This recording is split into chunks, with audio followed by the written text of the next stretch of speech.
How's it going, everybody? Well, howdy. It's Carpo. I decided I was going to make a video here to face the camera for a minute because I haven't really been doing many videos lately. I do some random videos out in the backyard in the evening, but I haven't really been like in the camera's face. And it's kind of, I guess it's always been kind of a passion of mine to make videos. And over the last couple of years, time flies. I've been on YouTube only since like 2012, but I really didn't start using it. Well, I think maybe 2008 or 10, but I didn't really start using it till about 2012. So about two years ago. And it's funny to see the road that I've come down, in the way that I think and the things that I've processed. And I can look back at kind of a diary of my life, and it's easy to get distracted by life, to think that things are a certain way, remember things a certain way, but then you go back to the reality of it and it's right in your face, kind of like when you have some old writings that you may have done, or maybe some old, well, for me it's poetry. I can look back at my poetry and look at what I used to write and think, what was I thinking? I can look back and see that I was trying to impress with big words and stuff like that. And I've gone through so many different phases. First, wanting to be, sound intelligent and whatnot when I was younger, and then up until my older years, realizing that integration within a society means you have to, I don't want to say lower your standard, but lower your average discussion if you're going to converse with people who aren't interested in philosophy, or who maybe aren't very educated as far as academics, people who maybe can't spell as well as you, or people who can't, who don't read, stuff like that, people you can't really relate to in those ways, but you have other ways of relating to them. It's funny because those kind of people, the people I know that aren't big readers, who maybe aren't, very into what you might call life philosophy, tend to be some of the most intelligent people I know. I guess if you want to use intelligence as, a gauge for understanding, a person who can understand life for what it is, but not have to understand what man has created for him. That's a different thing altogether, I guess. But we all change over our years, and hopefully, if we're growing, moving forward, nobody's born with the full set of tools to understand this world. Nor do we die with the full set of tools. But we do develop a level of understanding in our lives that helps us to get through the day. It helps us to process and understand the things that we see, the things that we feel. Emotions. I was thinking today about, about society and how, well, our emotional state, the way we set ourselves up in life and make a bigger deal about things than it really needs to be.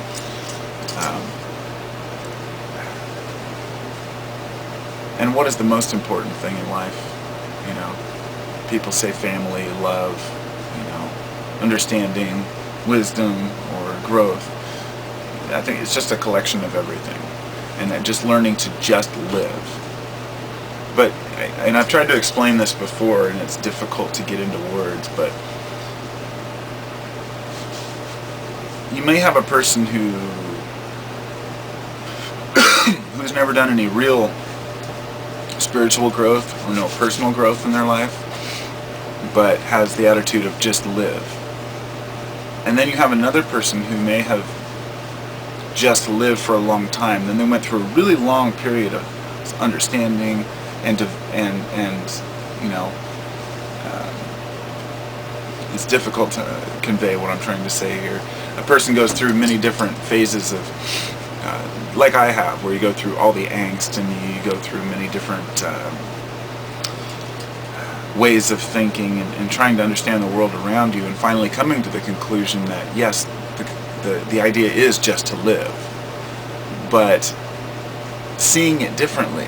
See, the person who just says, well, just live, but never thought through their life is not, doesn't have it figured out as well as the person who at least tries to understand things and then can.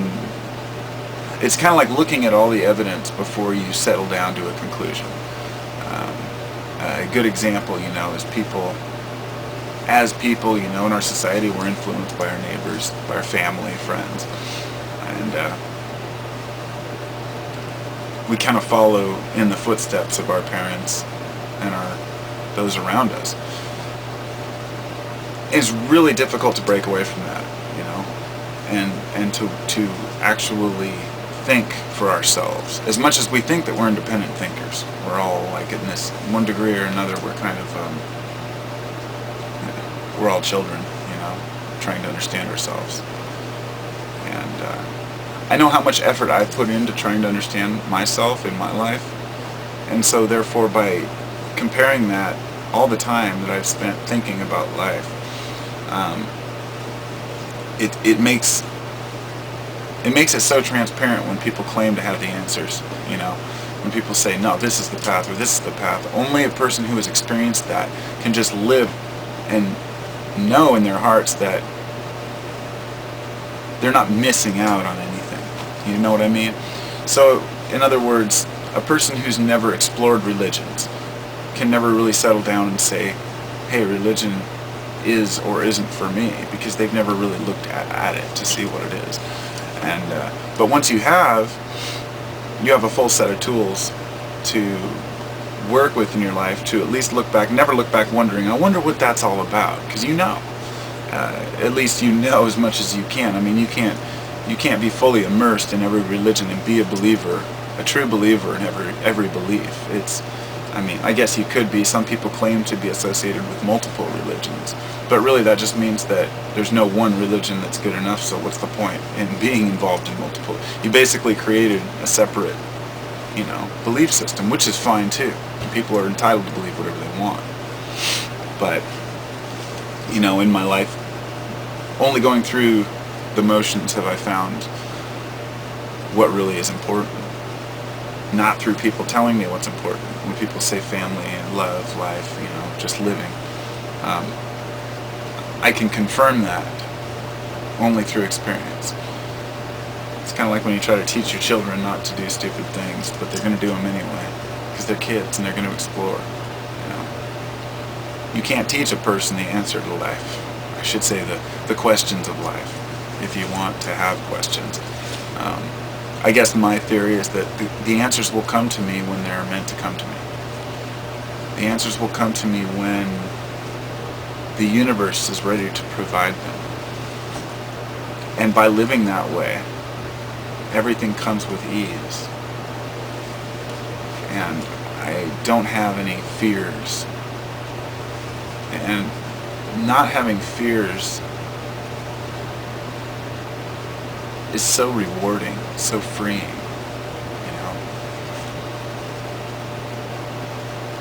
everybody has to be stressed out or nervous to one degree or another at times. If you're not, then, there's something wrong with you. We have stress for a reason, because it's supposed to preserve us. But we have to learn how to control it. And it's the single most important thing that I've learned to do in my life, is to control my stress. So on the outside, my shell here, I look the same to people as I did 2 years ago, 3 years ago, 4 years ago. But on the inside, I'm a completely different person. And it's because I've learned how to harness my inner strength. Stop looking outward for it. Stop wondering what's out there, what's life all about. And just live life from within. Because I believe I'm a conduit for the universe, just like everyone else.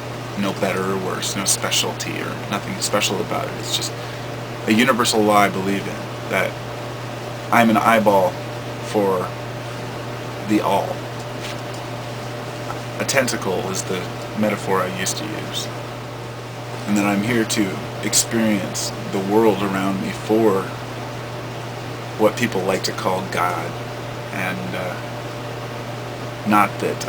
And that's one of the things that I've been able to overcome in my life is that idea that religion. Because when I was younger, religion was always I was always bashing religion, and so for the people who think that I bash religion now, I'm pretty mellow about it because I used to be really hardcore. I mean, I was so fed up with the way that shit had been pushed on me.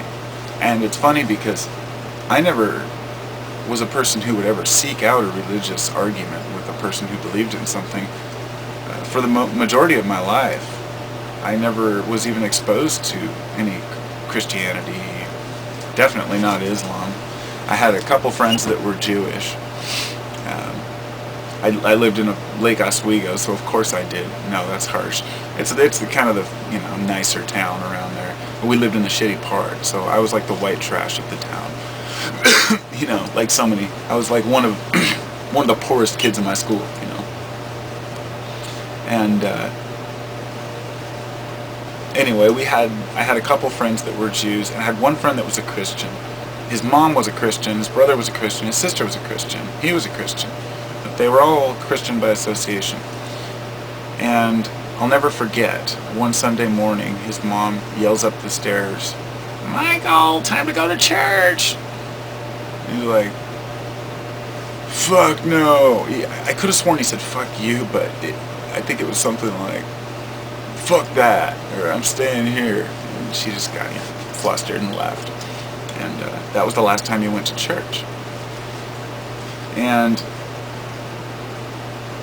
years later, it's funny, we were talking about religion and God and whatnot, and I think he had an important experience in his life later that didn't bring him back to Christianity, but it brought him to an understanding of God in his own way, whatever it is. And it was after he got sick. He got ulcerative colitis, and he was quite sick for a while. And so we discussed it at work one day, and we were almost arguing about it. Back then I was still very opposed to religion, but it was through people like Alan Watts and Manly Hall, listening to and reading a lot of Zen Buddhist teachings. Mostly, honestly, what brought me to the biggest tolerance of religion was people like Manly Hall and the ancient mystics, the mystery schools, that believed that not necessarily every religion carries a piece of this big puzzle, which is what I used to believe, that it's all part of this system, that each religion has a little bit to interpret that all fills in the blanks. They're all just pages on a book. The entirety of the Bible, the Quran, all these Bhagavad Gita, everything put together, Kabbalah, the Torah, you put them all together and all they are is just like 5 pages in a book with the infinite pages. They explain nothing in the big picture. But people like to think that there's a big answer, and that's fine.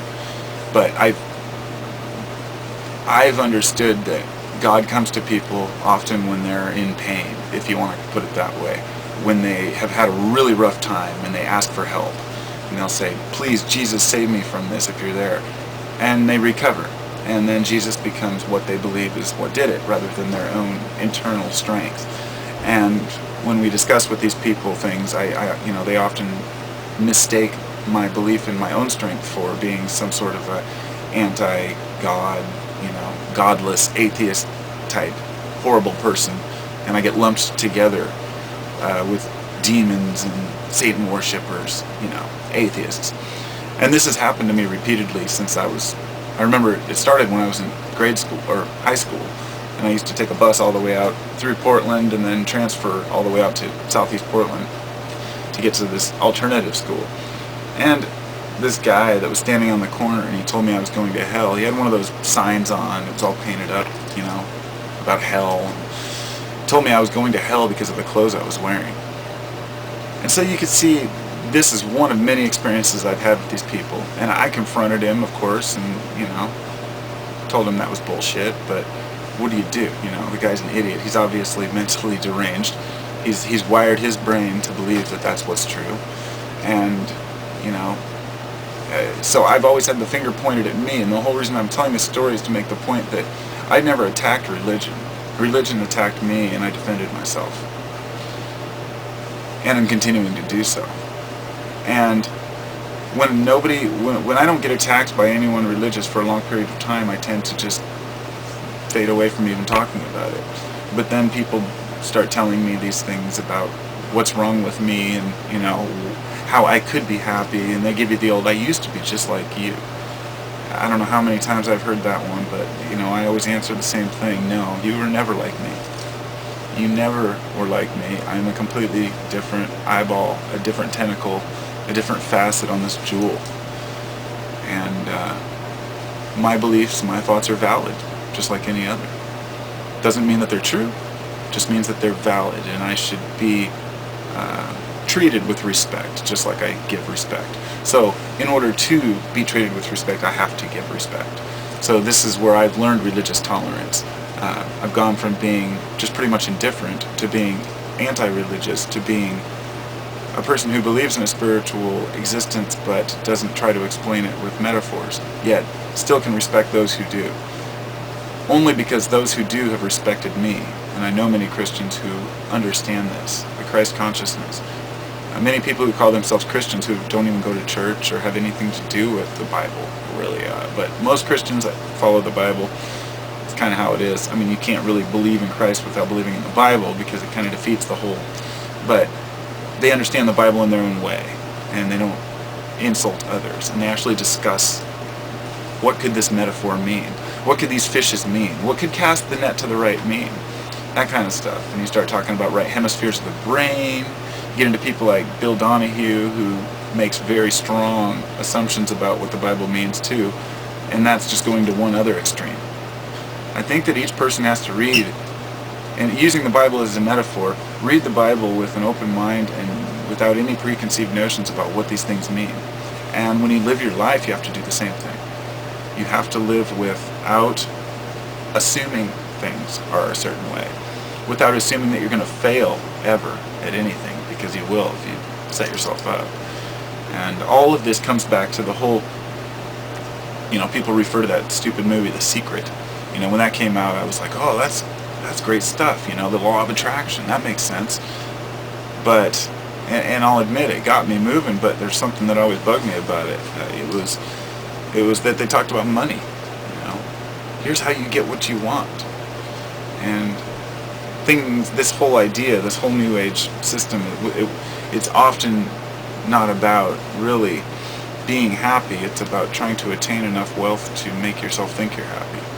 Because nobody really knows what makes you happy.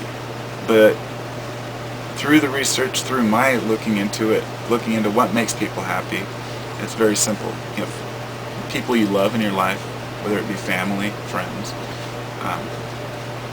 you accomplish something, you have a goal that you want to finish, something that you want to do in your life that makes an impact. It doesn't have to be huge. So family, purpose,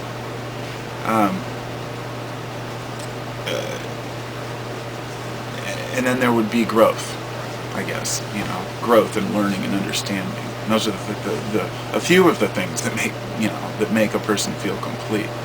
But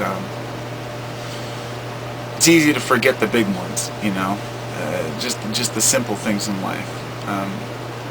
Whatever we think life's about, we have to understand it on its own terms, I guess, is really the deepest thing I can get into, is to understand life on its own terms, not trying to make it something else. We developed a consciousness, okay? I was thinking about this today.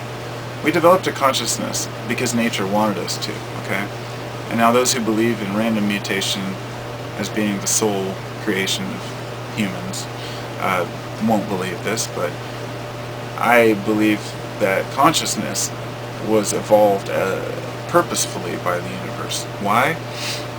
Well, there's a lot of wondering why. But as I was walking along, I was looking at all the houses. And I actually started off because I was walking to pick up my son from school, and I saw a telephone pole. And I thought, a telephone pole sticking out of the ground. It's made of wood, it's natural. But it's man-made. And I started looking at the wires, and I started looking around at all the different buildings and the houses. I used to look at things like that and think, look at what man has done. Look at the scourge we've become on this planet, buildings, pavement, highways. And then I started to see it differently. I started to understand that there's a purpose to it. That there's a reason why the universe would want us to be conscious, because this would be the natural thing a conscious being, a conscious anything would do with 10 fingers. Ambidextrous, being able to have, opposable thumbs and touch things and move things. We are designed by nature to manipulate our environment, period. Okay?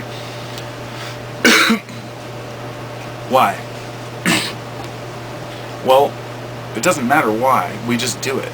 And we take advantage, and sometimes we do things we shouldn't do. Of course, we rape the land. There's a lot going on that's not good. But building homes, creating things, making stuff is our natural desire and tendency to invent, to create, to move forward. So it's easy to want to revert back from the technology back into the good old days. I've heard that a lot, and I used to say that a lot. I was like, man, we just need to get back to Mother Earth, get back to the ways. And I thought, what are these ways? And what else are these hands and these minds for? Cultivating rice and corn? No. We're destined to move forward. And this isn't something I've just pulled out my ass. This is something I've been thinking about for a long time. And it almost hurts me to say it, because it means that humans as a species will never move back into an earth-friendly, what people would want to consider living. We might have cities that are built with trees, rooftop gardens, all these things, and greener materials, but eventually, the population gets too big. You got to build, and we want to build, and I hope that we see that we have too many people. I read a report about whether we could feed the world with what we have, and they said we could feed up to 10 billion people if we used all the farmland, the arable land, and the actual crops for food. But that would mean taking a lot of the cropland away from biofuels and stuff, which is fine, except for that would cut down on the fuel, which would make fuel more expensive. You know where that goes. That we have a tightly knit system which works right now, barely. I mean, it's just hanging on by a thread, and a lot of people are getting the short end of the stick. But as Americans, we're pretty damn spoiled. We tend to say, "Oh, look, we're losing our rights," and I get really sick of hearing that, because we really are like a bunch of brats, as a whole society. But the people are good. I love my country, but anyway, we want to be the most technologically advanced country, and we were for a long time. But what happened was sloth and ignorance took over, and we failed to properly fund our schools, our elders, and our soldiers, our kids. The system is imploding upon itself. We're creating currency out of thin air. Very few people are benefiting, and it's easy to lose faith in a system like that. But by seeing the positives in it, by seeing that we at least have an infrastructure to start with to change, because without a World Wide Web, without a connection, there can be no worldwide change. It will just be like maybe one country decides to make a big change, and then some other country invades and takes them over. This is the way of the world. This is the reality we live in. You can't just pretend like life's perfect, that we can get to some utopia. Nor can we pretend like we're going to be saved by someone coming down, or some sort of, tribulation on earth, that there's some prophecy. We've been hearing it for too long. We have to face the fact that here we are. We have this technology. We may destroy ourselves in the process, but we will rebuild, because that's what humans do. A large natural catastrophe may take out the grid, may wipe out humanity over a period of time. Population, take out maybe, anything can happen, but it might not.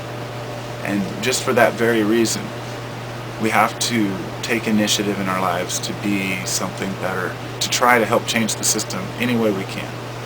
And it sounds kind of pathetic, to say, we can change anything as individuals. But like that old saying goes, what is it? never doubt that an individual can make a difference or make a large change in the world. Indeed, they are the only ones who have, or something like that. Basically insinuating that only individuals have really made big changes. They're the ones we remember. Groups, movements, they always had a leader. And so each person needs to be their own leader and try to, I guess, do the best we can with these hands that we were given, with these minds we were given, and figure out where we're going to go with it. And it's an individual thing, search.